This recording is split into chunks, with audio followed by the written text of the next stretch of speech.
अनंत कोटि दंडवत सतगुरु देव को। कल अपना विषय चल रहा था स्वरूप गीता के माणिक मोती गार्गी के, विदुषी गार्गी के 2 प्रश्न। अभी उसने 2 प्रश्न नहीं किए, उससे पहले ही ऋषियों ने याज्ञवल्क्य की परीक्षा लेने के लिए कर्म कांड से काम शुरू किया और आत्मा तक प्रश्न पूछे।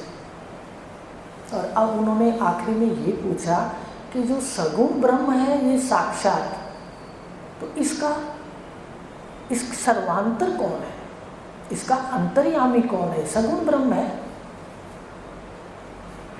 लेकिन फिर उन्होंने बात कही आगे कि इसका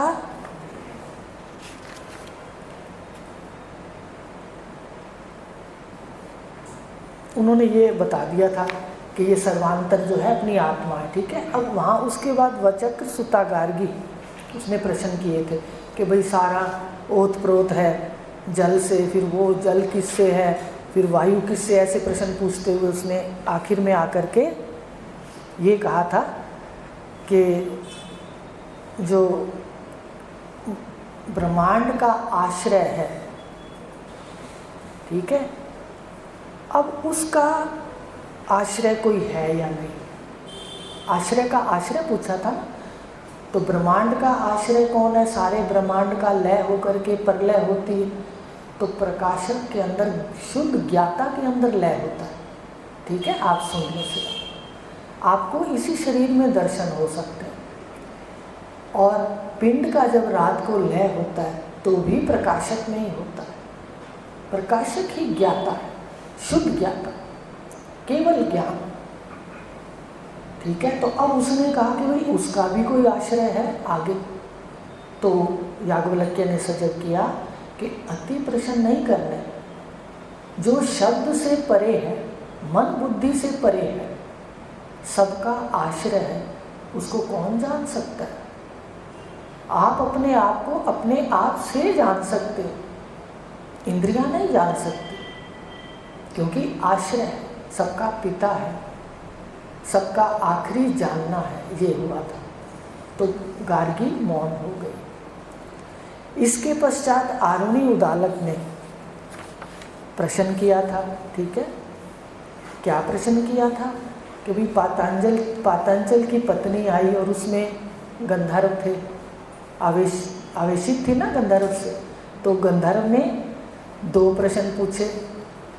क्या क्या पूछा कि एक तो सारे ब्रह्मांड का सूत्र कौन है, और अंतर्यामी नियंता कौन है। नियंता होता है जो सबको नियंत्रण करता है, अपने शासन में चलाता है, कि सारे ब्रह्मांड और पिंड का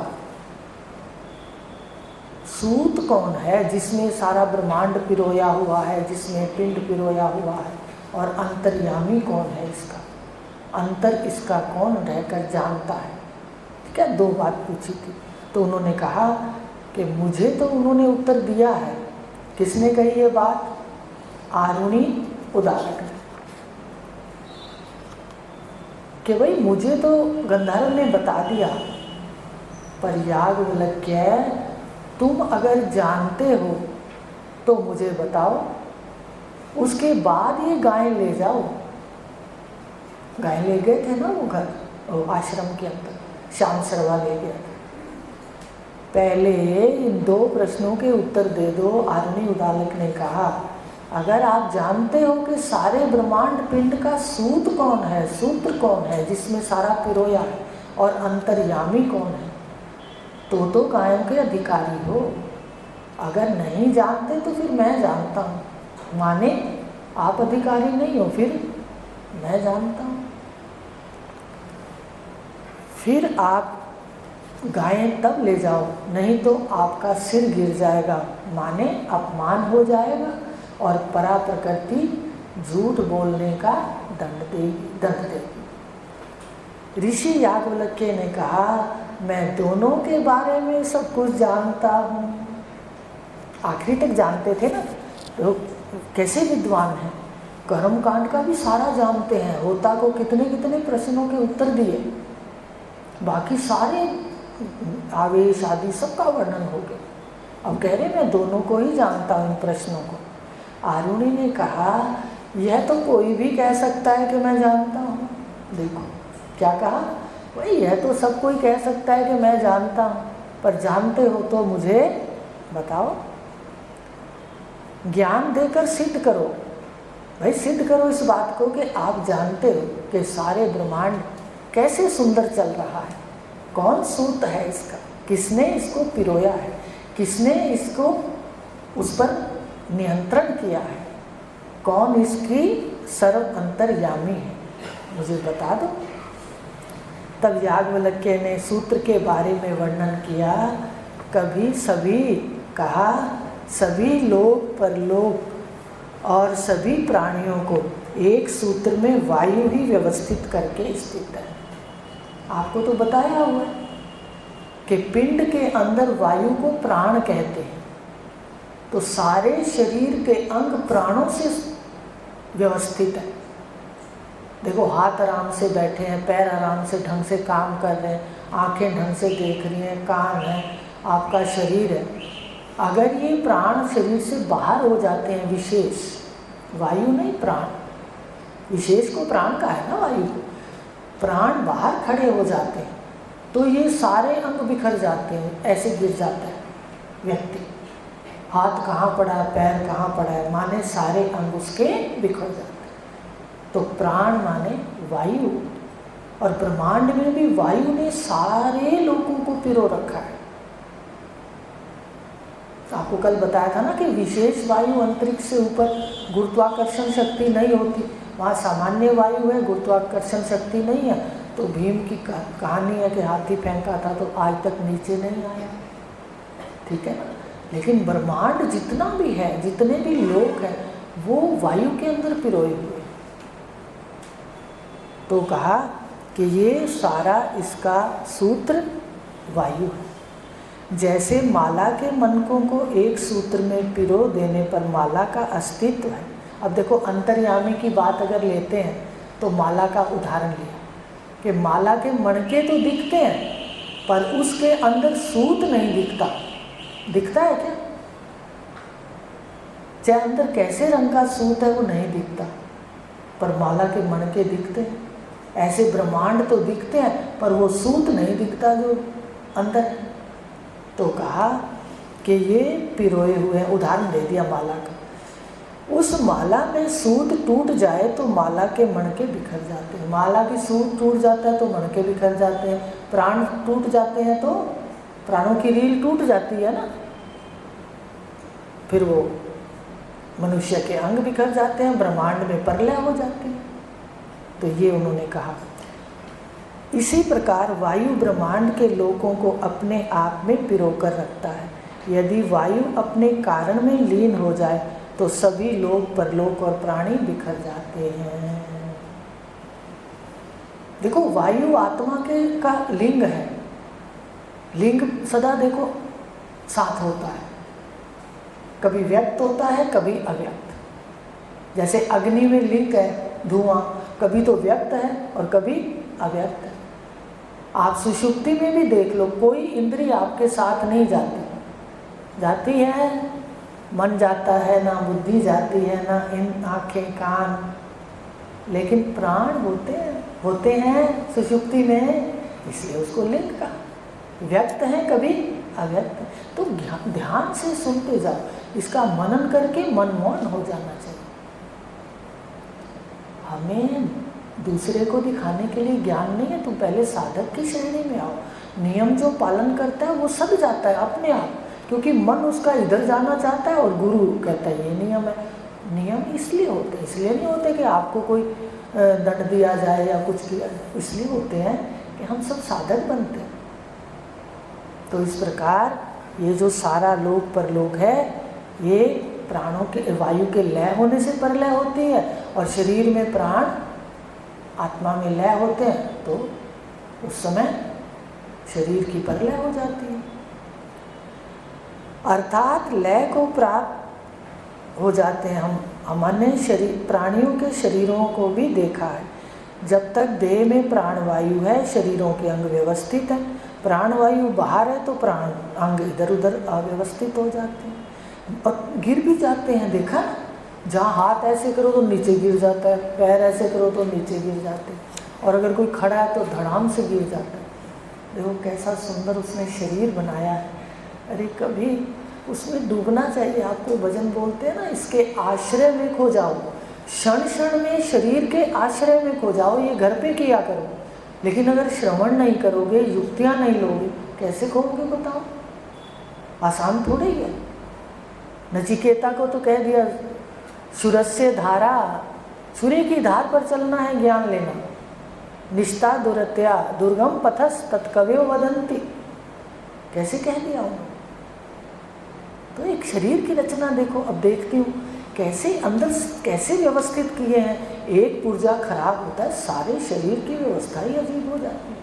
कैसे उसने जोड़ जोड़ के रखे हैं। देखा करो ना, उस सिद्धि होती है ताकि, और प्रकाशक हो तुम ही, वही हो। अंतःकरण में डूब के बोल रहे हो। तो इस स्थान तक पहुंचना है अपनी वृत्तियों को।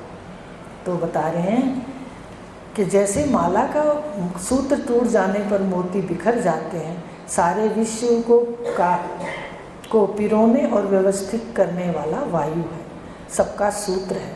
उदालक ऋषि ने कहा ये तो बिल्कुल ठीक है। अब ऋषि क्या बोले? याज्ञवल्क्य ने उत्तर दिया, उदालक ऋषि ने कहा आपकी बात ठीक है। अब हमें अंतर्यामी के बारे में बतलाएं।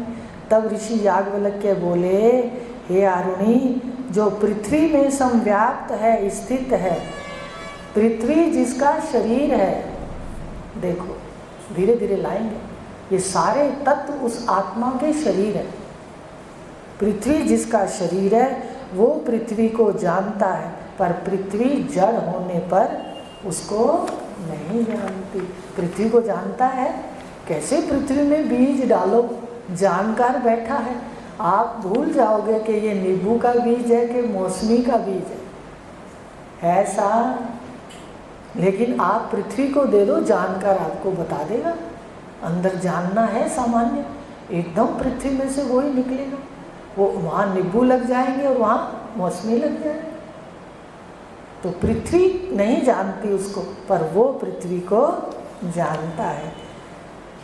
पृथ्वी में स्थित रहकर उसका, और पृथ्वी में स्थित रहता है। अगर पृथ्वी में स्थित ना हो तो पृथ्वी बिना सहारे के खड़ी है। और फिर हैरानी देखो, पृथ्वी गोल है और उस पर हम सब चल रहे हैं, गिर नहीं रहे हैं। गुरुत्वाकर्षण कहाँ से आई बताओ? क्यों आई?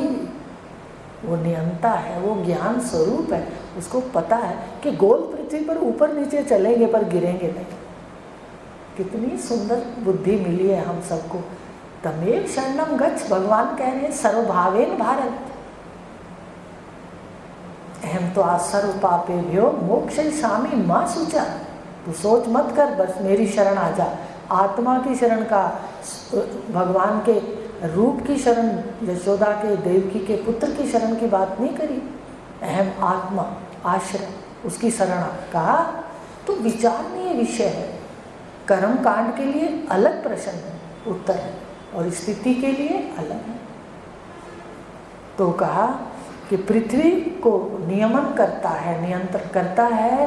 कोई पृथ्वी में बैठा है तो नियंत्रण करता है। जब सूरत गए, चांद बहन जी के साथ सागर पे किनारे खड़े हुए, तो चांद बहन जी बताने लगी कि कैसे यहाँ ज्वार भाटा होता है।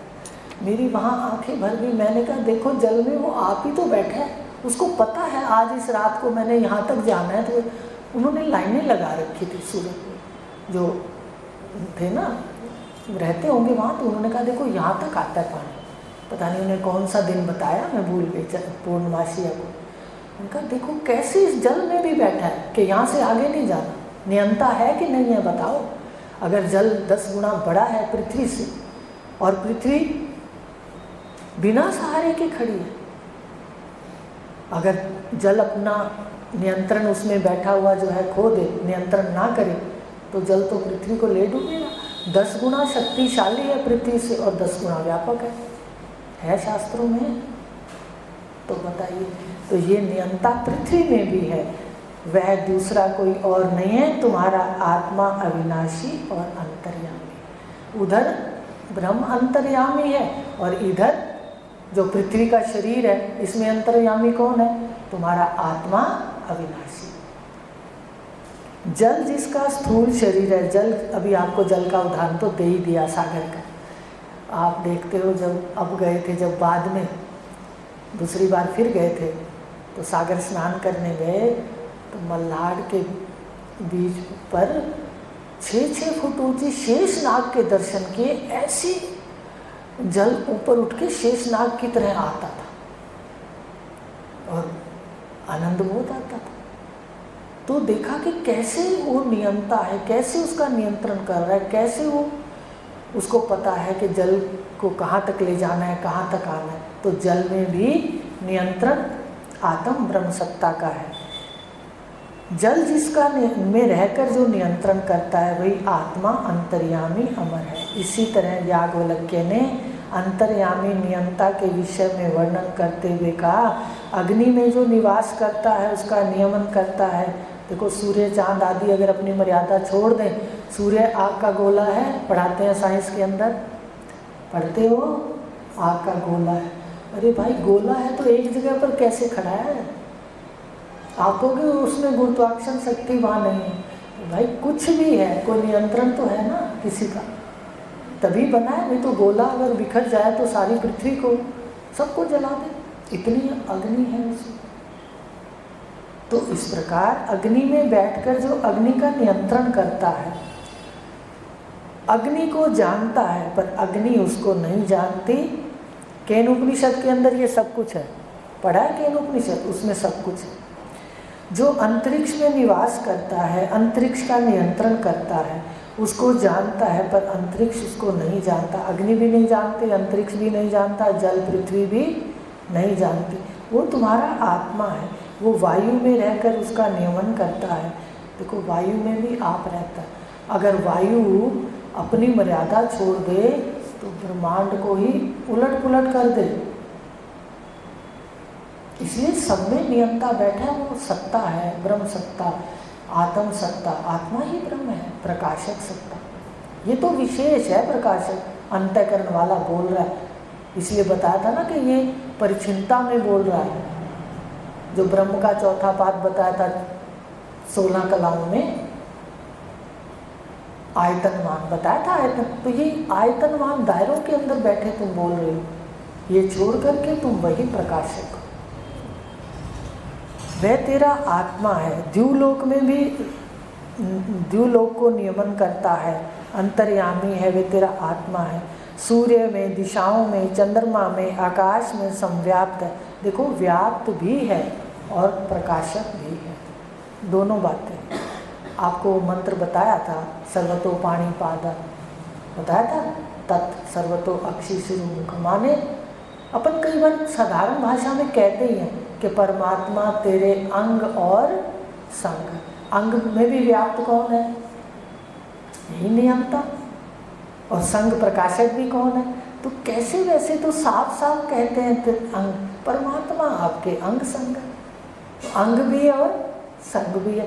ये वही मंत्र कह रहे हैं, संव्याप्त भी है और प्रकाश। इसको देखना है शरीर में रहते। ये शरीर चला गया तो फिर भांडे बर्तन मांजने पड़ेंगे, ऑफिसों में आना पड़ेगा, फिर सबके साथ गुणों के साथ मत्था मारना पड़ेगा। और गुण का परिणाम ये है कि ये यहाँ से पलट के कुछ नहीं मिलता।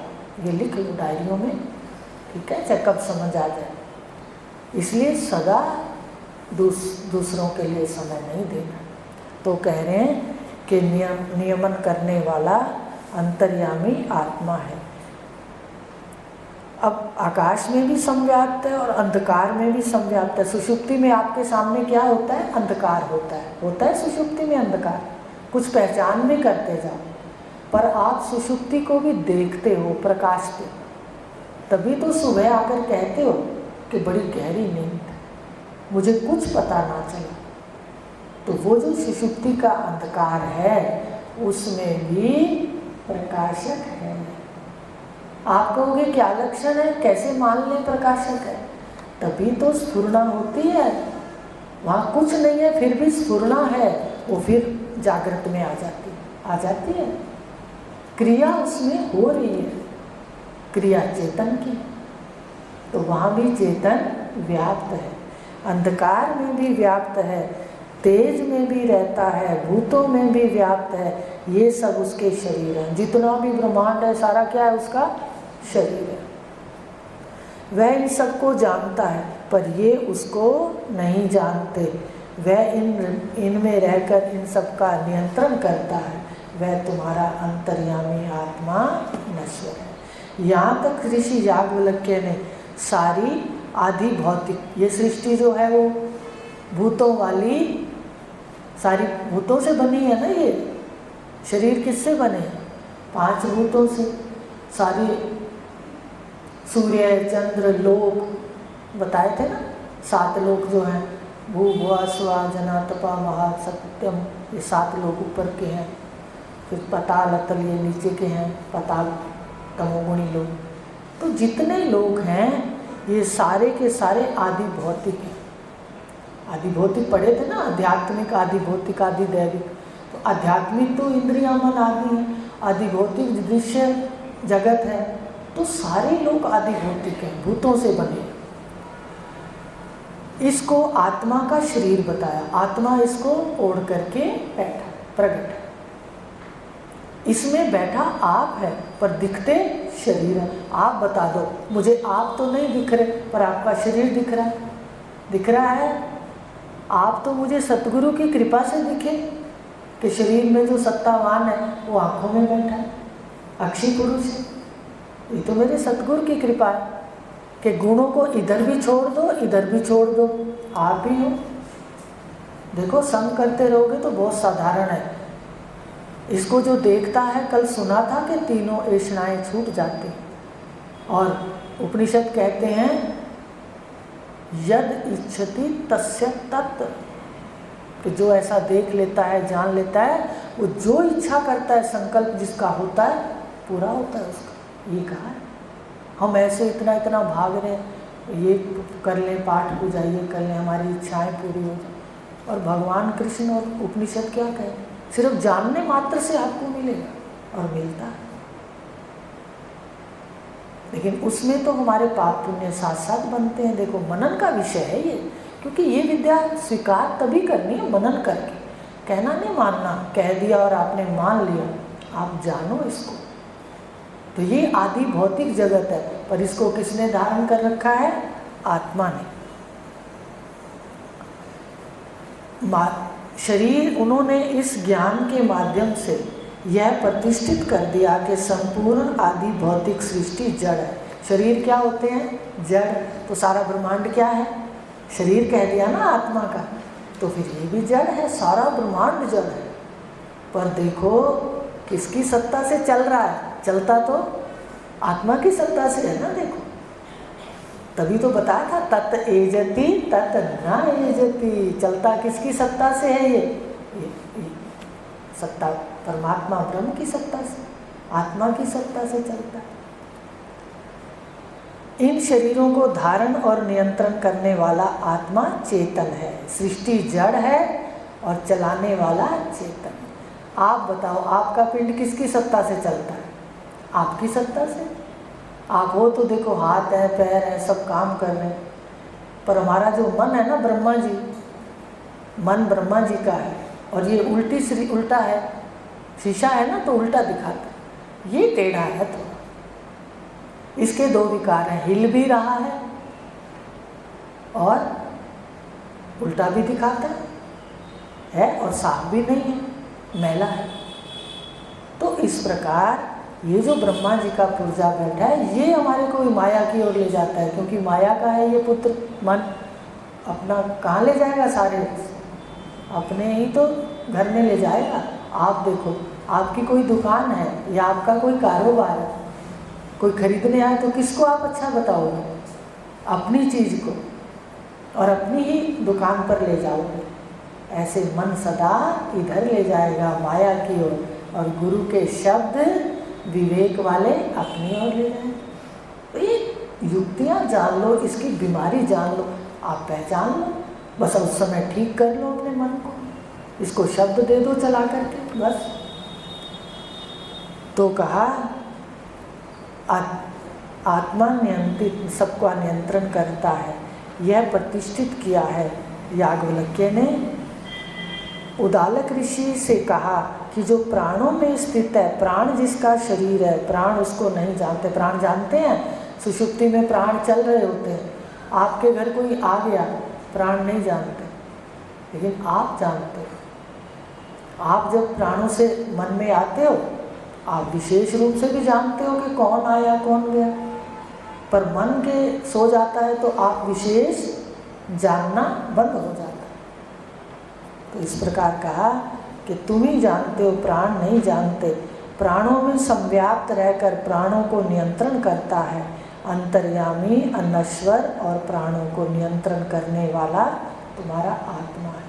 अभी बता दिया कि सुषुप्ति में प्राण रहते हैं, पर जब यहाँ से जाते तो प्राण भी आत्मा में लीन हो जाते हैं। ठीक है, ब्रह्म में। ये तो जीवात्मा है, ये जीवात्मा प्राणों पर बैठ करके जाती है, पर सो जाती है, सोई हुई होती है, जो बोल रही है, जो देख रही है, पर ये अपने कारण में, अपने आश्रय में लीन होती है, और प्राण भी अपने आश्रय, दोनों लीन होते हैं। ठीक है, और ये कब लीन होती है? जब मुक्त हो जाती है। तो कहा प्राणों को नियंत्रण करने वाला चेतन अनश्वर आत्मा है। फिर कहा वाणी को जो जानता है, वाणी को कौन जानता है? आप जानते हो मेरी वाणी कैसे बोल रही है, जानते हो ना? वाणी आपको नहीं जानती, केन उपनिषद सारा दे दिया।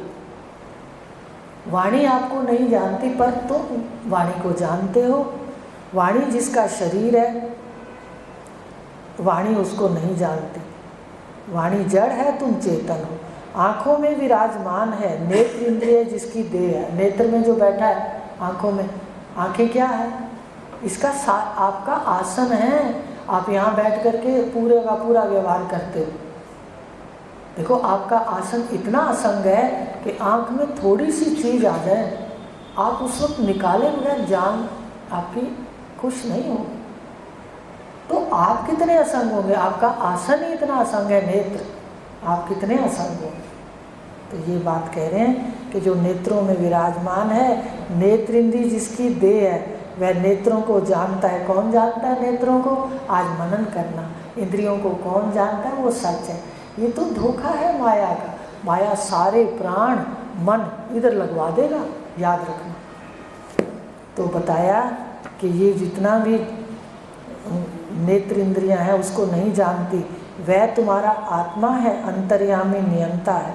श्रोत्र इंद्रिय में, जो मन में, त्वचा में, विज्ञान में, बुद्धि में, वीर्य आदि में संतप्त है। नेत्र इंद्रिय, श्रोत्र इंद्रिय, वीर्य, मन, बुद्धि जिसका शरीर है, जो इन सबको जानता है। पर वे अध्यात्म इंद्रिय समूह, अध्यात्म है सारे, बताया था ना पहले। आदि भौतिक का चिंतन किया, ज्ञान दिया, अब याज्ञवल्क्य ने अध्यात्म का दिया कि भाई इंद्रियां भी जड़ हैं, इनका अंतर्यामी चेतन है, जो इन सब में अंतर्यामी रूप से रहकर इसका नियंत्रण करता है, इसका नियंत्रण करता है, वह तुम्हारा आत्मा है, अनश्वर है, अमृत है। यह सुनकर आरुणि, देखो उन्होंने आध्यात्मिक जगत को भी ले लिया। आपके शरीर के अंदर जितनी इंद्रियां, आत्मा है, अंतर्यामी, और ब्रह्मांड आदि भौतिक को ले लिया। ब्रह्मांड का आत्मा कौन है? ब्रह्म, सत्ता, उसने सबको धारण कर रखा है। शरीर है ब्रह्मांड उसका, पिंड भी आत्मा का और शरीर परमात्मा का। तो इस प्रकार सुन के उदालक भी मौन हो गए। दोनों प्रश्नों के क्या हो गए उसके उत्तर? पहला प्रश्न कौन सा था, बताएगा कोई? सूत्र, कि सारे ब्रह्मांड कैसे व्यवस्था से चल रहा है, सूत्र कौन है? फिर कहा कि भाई इसमें जो अंतर्यामी कौन है? तो उन्होंने सारे आदिभौतिक ब्रह्मांड और पिंड को कहा अंतर्यामी आत्मा है। और फिर इस शरीर में अध्यात्म को लिया, आदिभौतिक और फिर आध्यात्मिक। तो कहा ये सारा का सारा आत्मा से नियंत्रित है। तो उदालक ऋषि मौन हो गए, उदालक भी मौन हो गए। किसके पुत्र हैं? आरुणि उदालक। ये वंश है, उदालक ऋषि में कई है, गौतम वंशीय उदालक भी हैं। तो आरुणि उदालक मौन हो गए। राजा जनक के दरबार में विदुषी गार्गी भी उपस्थित थी। उन्होंने देखा इतने जने, मेरे ख्याल 7 जनों ने प्रश्न किया है, फिर भी देख लेना, गिनती कोई आवश्यक नहीं। तो अब विदुषी ने फिर उसने प्रश्न पूछे। देखो पहले तो उसने साधारण पूछे, अब सत्ता की बात करेगी। अब ये विदुषी गार्गी के 2 प्रश्न। हे वचक्र सुता गार्गी ब्रह्मज्ञानी थी। तभी वचक्रवी गार्गी ने कहा, हे पूज्य विद्वान ब्राह्मणों, अब मैं ऋषि याज्ञवल्क्य जी से 2 ही प्रश्न पूछूंगी। ठीक है, अब वो 2 ही पूछेंगी। अगर इन्होंने उनका उत्तर दे दिया तो ये समझ जाना कि ये अजय है। भाई ये 2 प्रश्न अगर उत्तर दे दिया तो ये समझ लेना कि भाई इनको जीतना आपके बस की बात नहीं है, इनको जीतना संभव ना होगा। तब सभी विद्वान ब्राह्मणों ने कहा, ये बिल्कुल ठीक है, ऐसा ही होगा। क्योंकि अपने प्रश्न तो पूछ बैठे थे। अब ये सारे आरुणी उदालक वगैरह श्रेष्ठ जितने भी ऋषि थे उन्होंने पूछे प्रश्न। अब एक गार्गी ने कहा 2 प्रश्न पूछूंगी, अगर उत्तर दे दिया इन्होंने तो ये ही योग्य है, और फिर आप इनसे बहस ना करना, क्योंकि ये इनको हराना संभव नहीं होगा। तो सबने इस बात को मान लिया। ठीक है, तो अब कल इस बात को लेंगे, आज इतना ही लेंगे। अब गार्गी के 2 प्रश्न। अब ये जाकर के तुमने देखना है, सिर्फ सुनना नहीं है कि आध्यात्मिक हमारे अध्यात्म में आत्मा। अरे मैं ही आँखों में बैठा हूँ, मैं जानता हूँ आँखों को, मैं हाथ में बैठा हूँ, मैं जानता हूँ हाथ को, हाथ नहीं जानते। मैं ही मन में बैठा हूँ, मन को मैं जानता हूँ, मन मुझे नहीं जानता। बुद्धि मुझे नहीं जानती, मैं बुद्धि को जानता। तब आपका अभ्यास पक्का होगा। नहीं तो ऋषियों ने कहा है, जैसे दिन है सो जाते हो, ऐसे गुरु मिलने पर भी प्रमाद से सोए रहेंगे। इसलिए एक जगाने वाला भी मिल गया। ठीक है, हरि ओम शांति। ओम पूर्णमदा पूर्णमिदं पूर्णात् पूर्णमुदच्यते पूर्ण